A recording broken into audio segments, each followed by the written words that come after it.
So good evening friends. आज का उस टेक्निकल कुछ क्लास के अंदर हम आपको समझाएंगे वर्क पीस मेटल ग्रुप। कल मैंने बताया था कटिंग टूल के मेटल के बारे में, आज बता रहा हूँ मैं वर्क पीस का मेटल। तो हम ऐसा समझ सकते हैं कि इसका ना कॉम्बिनेशन बनता है। मींस एक तरफ आपका जो वर्क पीस मेटल है उसकी कोई कैटेगरी होती है और एक कटिंग टूल्स की कैटेगरी होती है। तो दोनों कैटेगरी में से मैचिंग की जाती है, कौन सा किसके लिए सुटेबल है। एक मेटल के लिए 3-4 ग्रेड यूज कर सकते हैं, उसकी ज्योमेट्री डिफरेंट होती है। रफिंग के लिए अलग, फिनिशिंग के लिए अलग और मीडियम के लिए अलग, ऐसे अलग अलग कैटेगरीज में है। तो मैं अगर बात करूं वर्क पीस मेटल की, तो उसमें टोटल 6 होते हैं। आपके वर्क पीस मेटल में टोटल 6 होते हैं, जो हमारे 6 तरह के मेटल के लिए टूल्स बनाए जाते हैं। अब 6 के हिसाब से मैं जो टूल की ज्योमेट्री बनती है वो एप्लीकेशन के अकॉर्डिंग अलग अलग बनती है। कर दो, जहाँ भी करना उधर।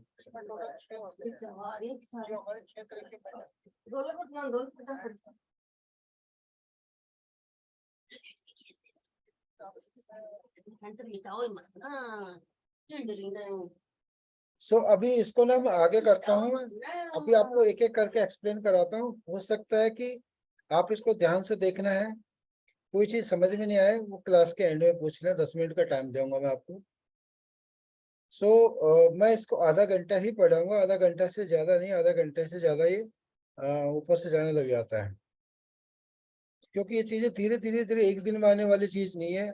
हमें भी आते आते आते बहुत साल लग गए, बट अब धीरे धीरे जब उसको रिपीट करेंगे बार बार तो समझ में आएगा, डेली रूटीन में लाएंगे, हैबिट में, तब क्लियर होंगे। तो मेटल ग्रुप ओवरव्यूज, तो जो हमारे मेटल्स है उसका ग्रुप बनाया हुआ है, उस ग्रुप को ओवरव्यू करते हैं कि क्या उसका एप्लीकेशन है और कैसे उसको डिफाइन किया जाता है और कैसे हम उसको इंडस्ट्रीज में समझ सकते हैं। The ISO standard metal group are divided into 6 different type।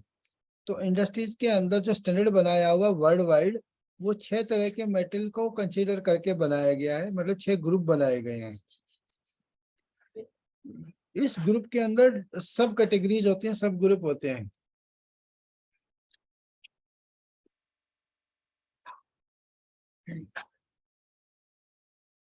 Each type has unique properties. Each type has unique properties regarding machinability and setup that make different demands on the tools। एक तो आपका base material हो गया, उसके बाद उसमें आपका एक प्रॉपर्टीज डिफरेंट होती है मशीनेबिलिटी के पॉइंट ऑफ व्यू से, और सेटअप किस तरीके का है उसके अकॉर्डिंग टूल की डिमांड बनती है। इस मेटल को काटने के लिए टूल हमें कौन सा चाहिए। तो पहले हम मेटल को समझते हैं, जो हमारा मेटल ग्रुप जो मेटल कट करना है उसके बारे में।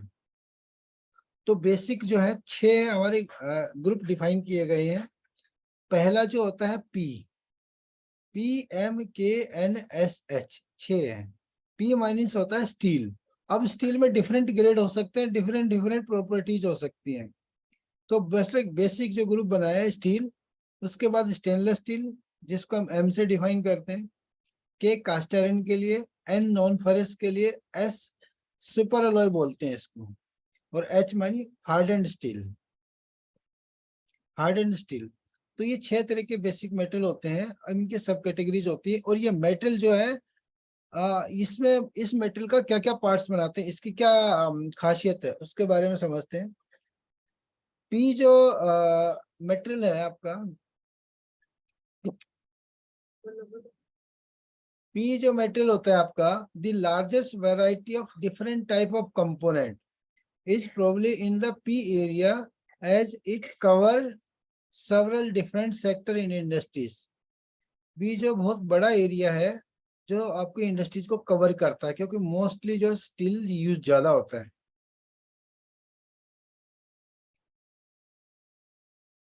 एम जो होता है वो आपका स्टेनलेस स्टील होता है।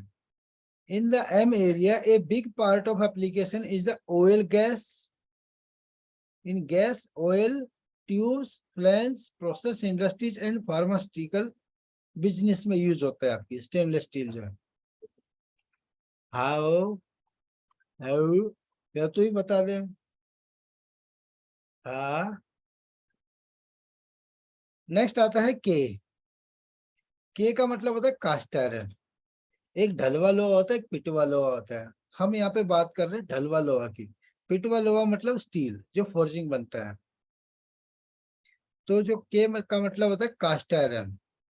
द के area is dominated by the automotive component.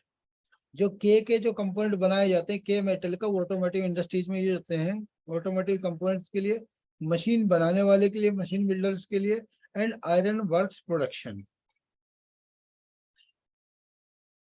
ये बड़े बड़े जो भी हमारे कंपोनेंट बनते हैं, बड़े बड़े जो बेस स्ट्रक्चर बनते हैं, वो कास्ट आयरन के बनते हैं। इसलिए मशीन, जो जितनी मशीन बनती है बेसिक ज्यादातर हमारी कास्ट आयरन में बनती है। ऑटोमोबाइल के कंपोनेंट जो डिफरेंट डिफरेंट शेप में बनते हैं, वो कास्ट आयरन के बनते हैं। और जो हैवी इंडस्ट्रीज है जिसको हम बोलते हैं आयरन वर्क्स, इसके लिए प्रोडक्शन के लिए use होता है। नेक्स्ट ग्रुप जो होता है वो आपका एन आता है। एन का मतलब होता है नॉन फेरस। नॉन फेरस में तो light weight, non ferrous light weight. The aircraft industries and manufacture of aluminium automatic wheels dominate in the an area. An area के अंदर जो आता है आपके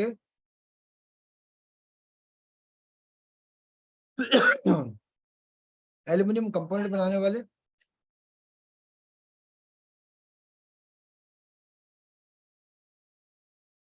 जो लाइट वेट में हमारे कंपोनेंट बनते हैं, वो हमारे एन कैटेगरीज के अंदर आते हैं, नॉन फेरस के अंदर। नॉन फेरस में कौन सा आता है आपका? कॉपर, ब्रोज, ब्रोंज, एल्युमिनियम, ये सब लाइट वेट कॉपर के नॉन फेरस के अंदर आते हैं। नेक्स्ट कैटेगरी, नेक्स्ट जो ग्रुप आता है आपका एस आता है। एस का मतलब सुपर एलॉय, हीट रेसिस्टेंस बोलते हैं जिसको, सुपर एलॉय। ये मेटल जो बनता है आपका, इसका यूजेज होता है डिफिकल्ट टू मशीन। इसको मशीनिंग करना थोड़ा डिफिकल्ट होता है। Area metal are found in aerospace, gas turbine and power generation industries. Power generation का मतलब होता है जहाँ पे डीजे सेट लगते हैं, या आपका बड़े बड़े जो आपके फर्नेस लगते हैं, इसमें इस तरीके का मेटल यूज होता है जो हीट रेसिस्टेंस को लिए बनता है। नेक्स्ट जो आता है आपका harden steel, H. Hardened steel in the H area as seen in variety of industries such as automotive and their subcontractors, as well as machine builders and the die and mold business। जितने हमारी die बनती हैं, ये harden steel होता है। Like हमारा harden steel, harden steel उसको कह सकते हैं जो हमारी डाई बनती हैं। डाई मीन्स आपकी फोर्जिंग डाई होगी, और आपकी ये डाई, और इसमें आती है आपकी मोल्डिंग डाई होगी, high pressure die casting, low pressure die casting. जितने भी डाइयाँ बनती है मोस्टली, चाहे आपकी सीट मेटल की डाई हो, चाहे मोल्डिंग की डाई हो, चाहे आपकी शेयरिंग की डाई हो, उसके लिए हमारा हार्डन स्टील यूज होता है। और उसको कट करने के लिए डिफरेंट टाइप के टूल्स होते हैं। तो ये बेसिक हमारे 6 ग्रुप हैं जो मेटल कट किए जाते हैं इंडस्ट्रीज के अंदर। ये मेन ग्रुप है। सब ग्रुप अलग अलग होते हैं। इस पार्ट को जो इसमें मेन जो पैरामीटर होता है, वो होता है मशीनेबिलिटीज। मशीनेबिलिटीज ऐसे कैलकुलेट की जाती है कि किसी भी पार्ट को मशीन करना कितना इजी है, कितना डिफिकल्ट है, कितना आसान है। उससे हमारी ग्रुप को डिफाइन किया जाता है। अब इसमें हम समझते हैं कि पार्ट जो नॉर्मल किस किस के, जैसे आपको दिख रहे हैं ना, स्टील के जो आपके जो नट वगैरह जो बनते हैं आपके, स्टील के जो जनरल जो माइल्ड स्टील के जो पार्ट बनते हैं, वो हमारे स्टील के अंदर काउंट होते हैं। स्टेनलेस स्टील के अंदर जो आपके मेडिकल इंडस्ट्रीज है, आपकी गैस है, स्टेनलेस स्टील के जो पार्ट जहाँ पे यूज होता है, मेडिकल गैस, और आपके ये आपके जहाँ पे हमारा जंग लगने का डर रहता है, वहां पे स्टील का पार्ट लगते हैं। कास्ट आयरन जो होता है, कास्ट आयरन मोस्टली ऑटोमोटिव के लिए यूज होता है। एंड जो नॉन फेरस में अलॉय व्हील बनते हैं आपके मेजर में। हीट रेसिस्टेंस जो सुपर अलॉय बनता है वो आपकी सीट कटिंग के लिए, तो वाल सीट वाल गाइड के लिए होता है बेसिक। और हार्ड टर्निंग का मतलब होता है आपको जो गियर वगैरह बनते हैं, कुछ गियर हो गए आपके, प्रोपेलर शाफ्ट होगी, लाइक दिस। तो ये है हमारे basic 6 group.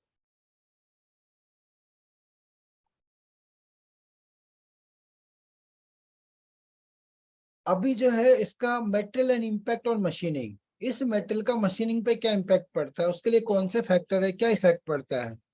Y are metal group important, metal group को समझना क्यों जरूरी है।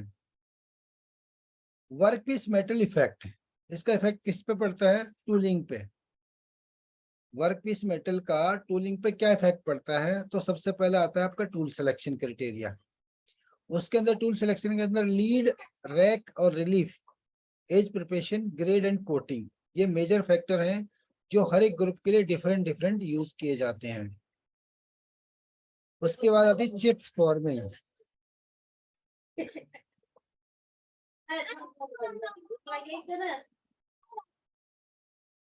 चिप फॉर्मिंग मतलब चिप्स कैसे बनते हैं, चिप्स बनाना, मेटल को कट करना। फिर ऑपरेटिंग कंडीशन, ऑपरेटिंग कंडीशन ये कह सकते हैं कि ये ड्राई चलाना है, सूखा कूलेंट के साथ चलाना है, या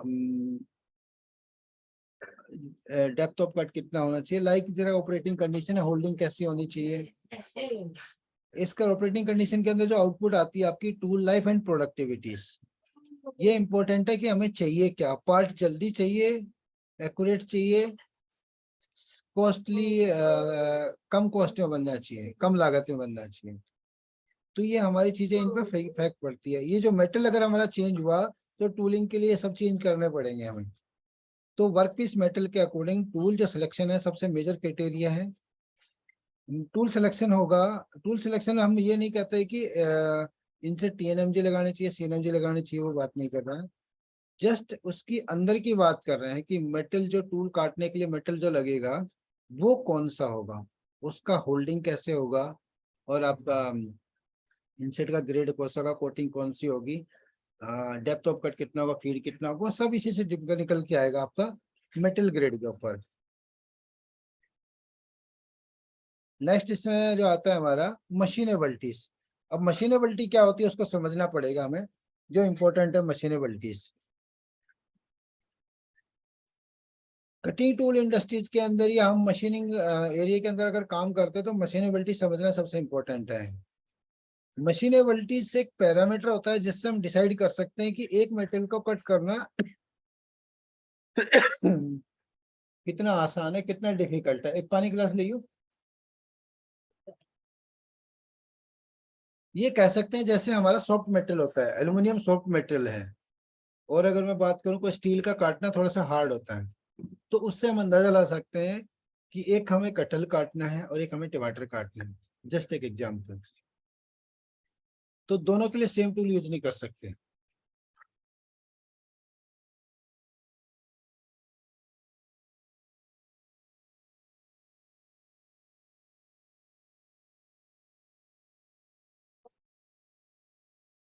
तो इसको ऐसे समझ सकते हैं कि दोनों के लिए हम सेम टूल यूज नहीं कर सकते। तो उसमें हमें उसकी ज्योमेट्री अलग चाहिए होती है, उसकी हार्डनेस अलग चाहिए होगी। इसको ऐसे अंदाजा लगा सकते हैं। तो वो जो चीज डिसाइड करनी होती है कि कौन सी ज्योमेट्री लगानी चाहिए, कौन सा टूल इसके लिए सिलेक्शन होगा, तो वो हर एक मेटल के लिए एक मशीनेबिलिटी पैरामीटर होता है। मशीनेबिलिटी क्या है वो समझते हैं। Machinability can simplify be defined as at which a metal can be machine and is commonly represent by percentage. तो इसको एक स्टैंडर्ड बना दिया गया कि एक 100% मशीनेबिलिटीज के लिए ये ग्रेड है। ग्रेड मतलब एक स्टील के लिए ग्रेड बना दिया कि ये ग्रेड है, इसको 100% मशीन कर सकते हैं। उससे अपर और इससे लोअर अगर जाते हैं तो वो मेटल की मशीनेबिलिटी परसेंटेज वाइज होती है कि इतने परसेंट का मेटल कट करना आसान है, इतने का डिफिकल्टीज है। तो उसकी परसेंटेज से डिफाइन करते हैं। The American Iron and Steel Industries Institute. The American Iron and Steel Institute, AISI, determined B1112 cold rolled steel is the use as a base material for comparison. तो इसको comparison कैसे किया जाता है कि अगर बोले कि मशीनेबिलिटी कितना परसेंट है तो किसी एक बेस से ही हम कंपैरिजन कर सकते हैं। तो एक बेस मेटल डिफाइन किया गया है B1112, कोल्ड रोल्ड स्टील होता है ये। इसको हम समझते हैं इस स्टैंडर्ड के अंदर की 100% मशीनेबिलिटीज है। Therefore B1112 is designated with a machinability rating of 100%.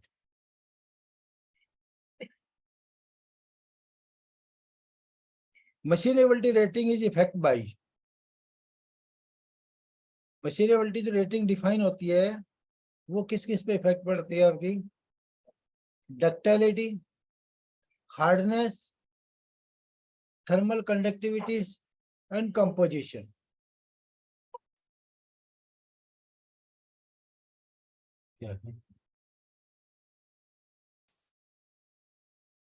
तो मशीनेबिलिटी रेटिंग जो इफेक्ट पड़ेगी इन पर पड़ेगी। डक्टिलिटी का मतलब hardness, thermal conductivities and composition. खेल नजर आ रहा है, बाबा खेल कर रहे हैं। अब डक्टिलिटी क्या होती है, उसको कैसे मेजर किया जाता है उसको समझते हैं कि किसी भी मेटल की डक्टिलिटी कैसे होती है। Ductility measure of how much a metal can be plastically deform without fracture। जब तक चीजें कोई टूटती नहीं तो कितना मुड़ सकती है वो डक्टिलिटी बोलते हैं, खिंच कितनी सकती है। Property of high ductility, high ductility में क्या क्या प्रॉपर्टी है? तो कंटिन्यूअस चिप्स निकलते हैं इसमें, हायर कटिंग फोर्सेस रिक्वायर्ड होती है और लोअर हार्डनेस होती है। हार्डनेस ज्यादा नहीं होती है डक्टिलिटी का। एक ब्रिटलर होती है, एक डक्टिलिटी होती है।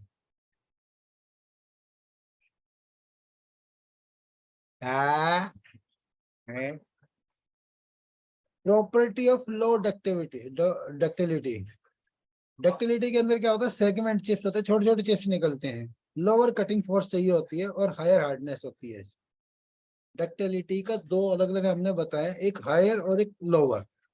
तो लोअर डक्टिविटी होगी तो उसमें क्या किस तरह का मशीनिंग होगा, और अगर हाई होगी तो कैसे होगी? हाई डक्टिलिटी मतलब कंटिन्यूस चिप्स निकलेंगे आपके, लोअर में सेगमेंट चिप्स निकलेंगे छोटे छोटे। और इसको टेस्ट करने का है क्या है, इसको टेस्ट बार से टेस्ट करते हैं, इसको पुल सिस्टम बोलते हैं इसको। दोनों तरफ से ग्रिप करके स्पेसिमेन को फिर इसको खींचा जाता है और खींचने का एक ताकत लगती है, कितनी इसकी प्लास्टिसिटी है, डिफॉर्म होती है।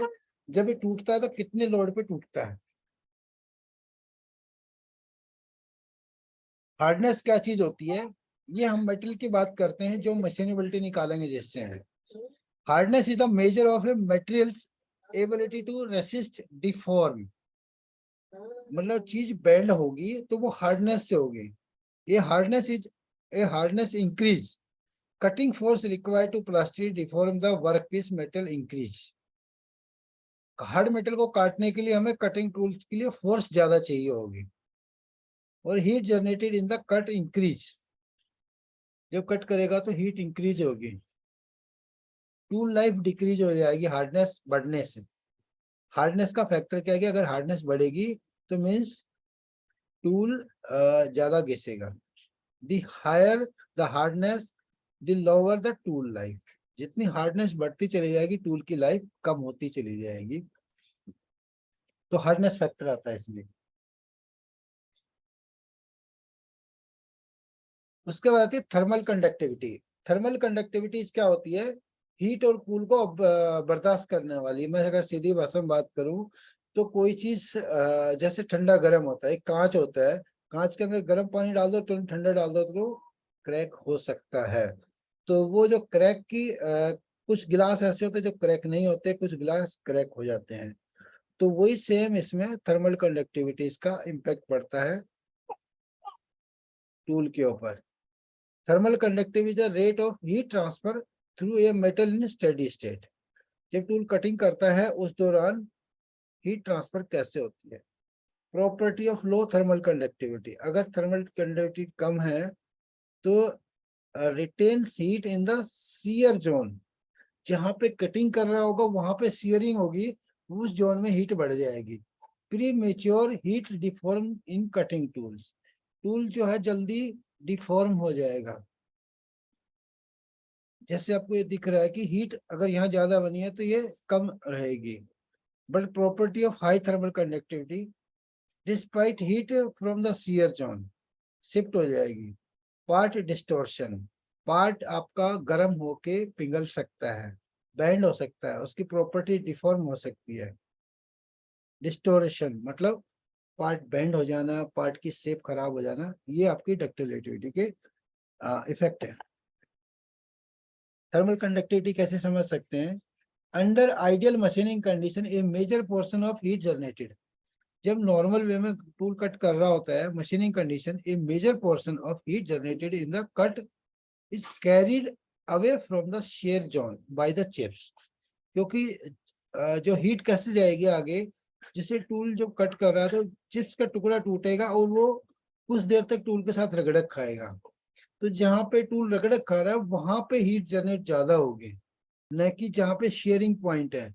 अगर लो थर्मल कंडक्टिविटी होगी तो शेयरिंग के पॉइंटों पर हीट जनरेट होगी, अदरवाइज हीट ऊपर जनरेट होगी।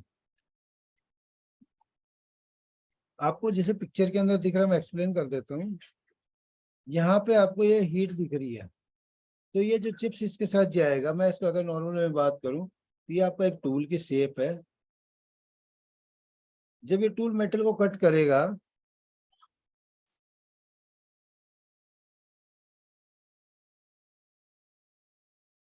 तो सपोज करो कि ये टूल जो है ऐसे शेयरिंग होके ऐसे मेटल जा रहा है।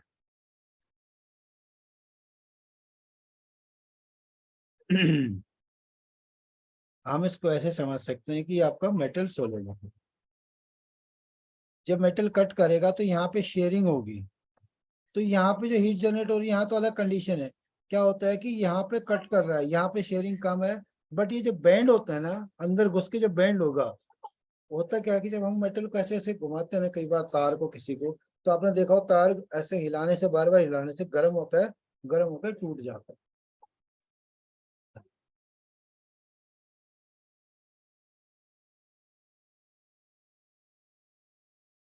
तो कई बार क्या होता है, तार को जैसे बार बार हिलाएंगे तो वहां से गर्म होकर टूट जाता है। सेम केस यहाँ पे होता है।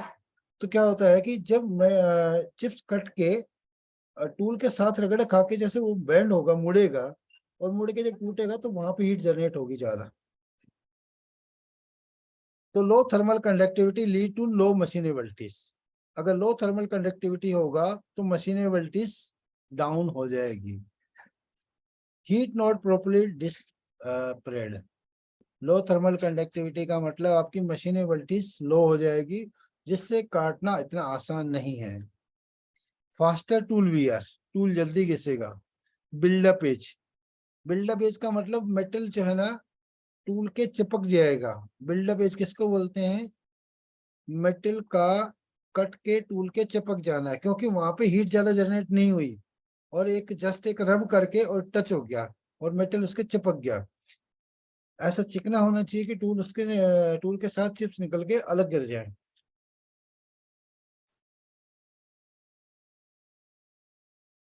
मेटल कंपोजिशन कैसे समझा जाता है, इसको समझते हैं हम। अभी पांच फैक्टर जो समझे थे पहले इसके, उस फैक्टर से हमें समझ में आया जो हमारा मशीनेबिलिटीज के ऊपर जो फैक्टर काम करता है वो किन पैरामीटर पे करता है? हार्डनेस, डक्टिलिटी, और आपका प्लास्टिसिटी, ये आपको जो मेजर फैक्टर बताए थे।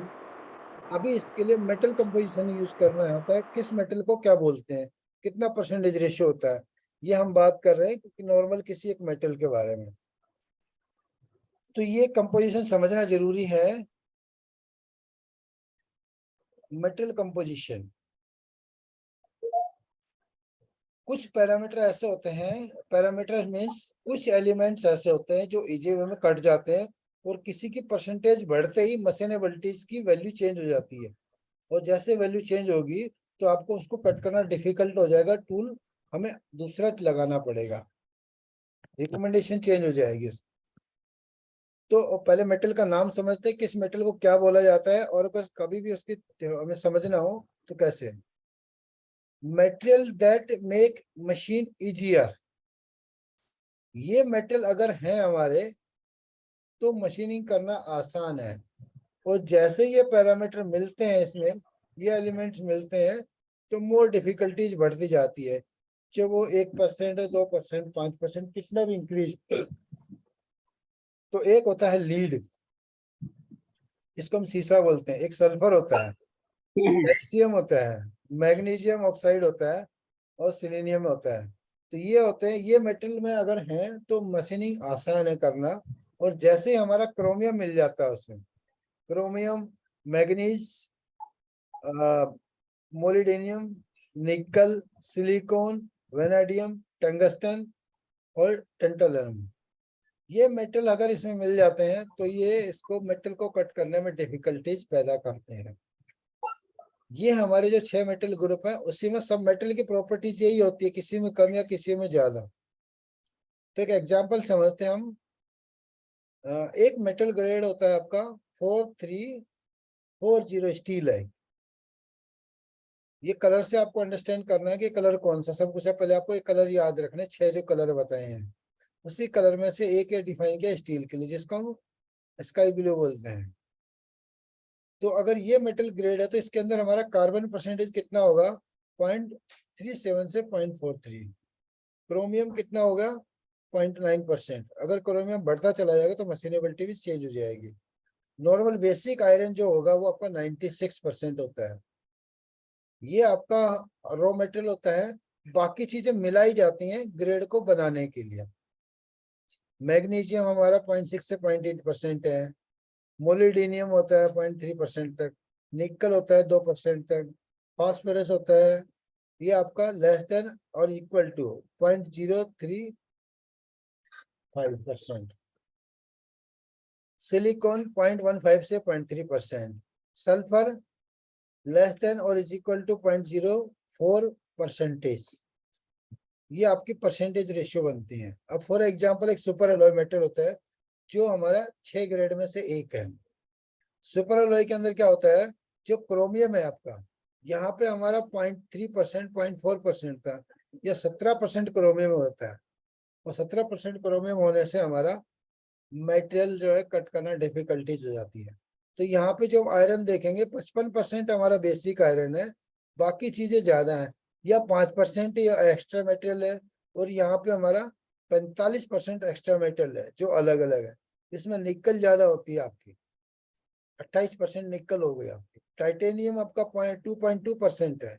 वेनेडियम 0.4%।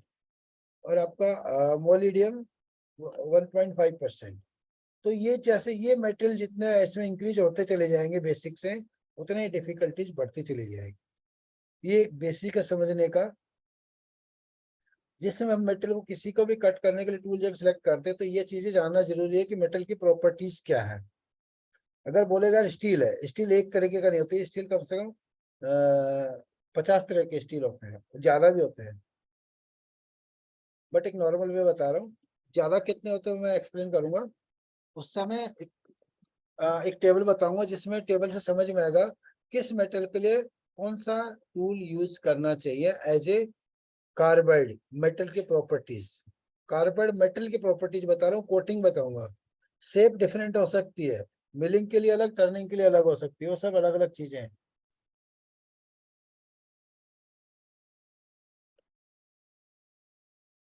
तो अभी आगे चलते हैं। अभी आता है मशीनेबिलिटीज को सिलेक्ट करने के लिए, उसमें जो 6 बेसिक पैरामीटर्स होते हैं।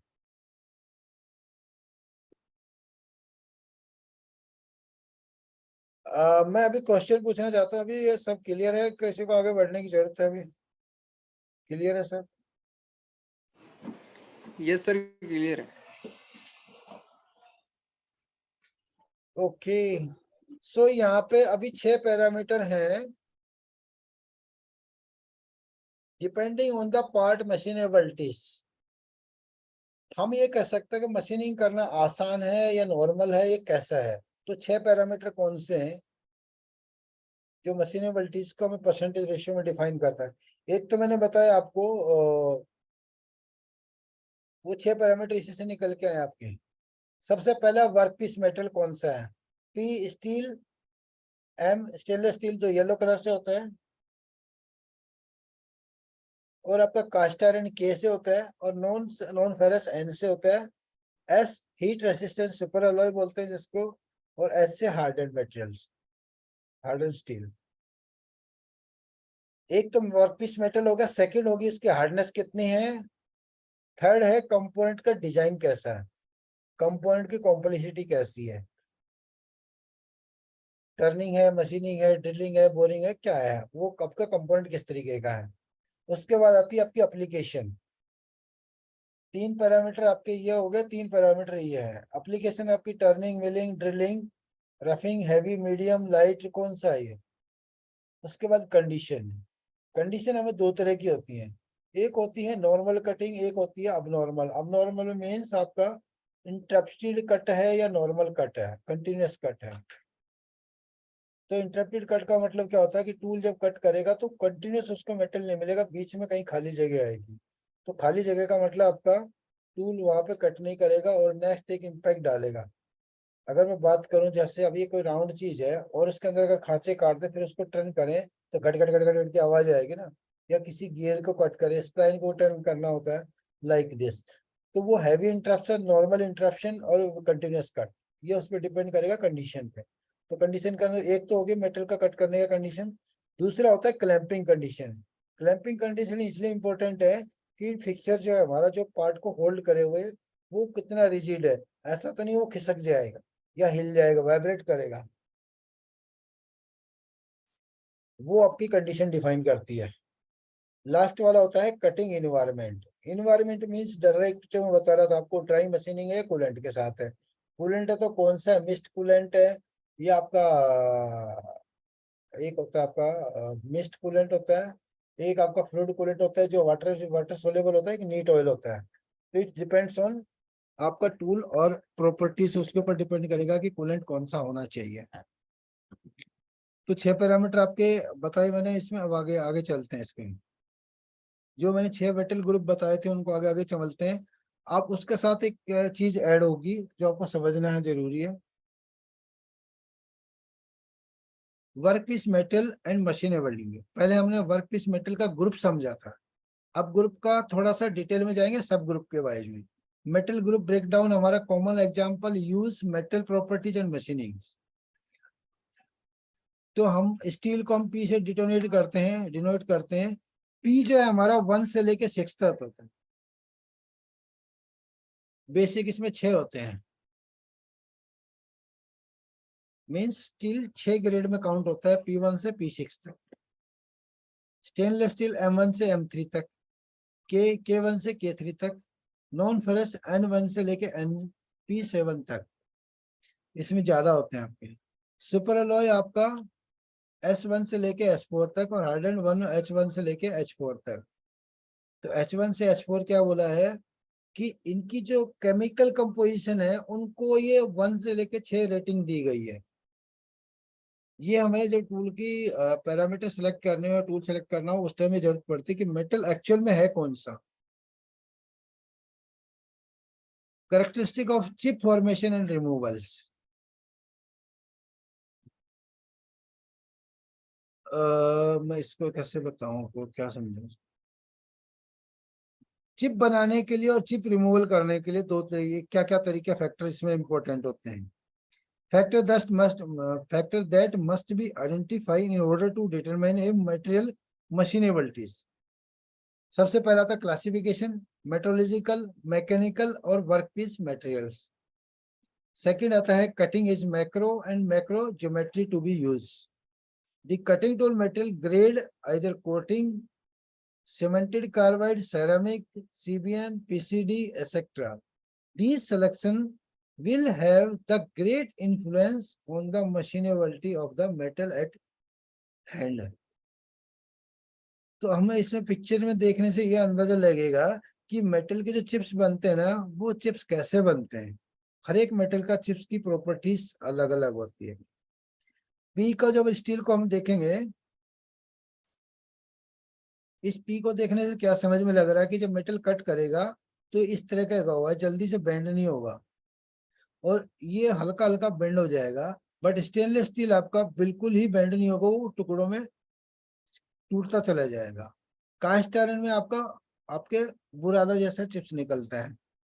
नॉन फेरस में अंदर कंटिन्यूस चिप्स निकलता है, जो चिप्स टूटता नहीं है। हीट सुपर अलॉय के अंदर आपके चिप्स अलग तरीके के बनते हैं, जो आपके बहुत ही छोटे छोटे सेगमेंट में बनते हैं।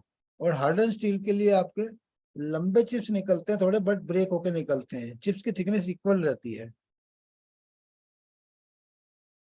सो ये हमारा था अभी। अभी स्टील को हमारे मशीनेबिलिटीज को अगर हम आगे अंडरस्टैंड करेंगे, आई थिंक इसको मैं अभी इतना ही क्लोज करता हूँ। कल मैं आपको इसकी अलग अलग जो ग्रेड मैंने बताए स्टील का, सब ग्रेड कौन से होते हैं, हर एक मेटल का ग्रुप का, वो आगे अंडरस्टैंड करेंगे।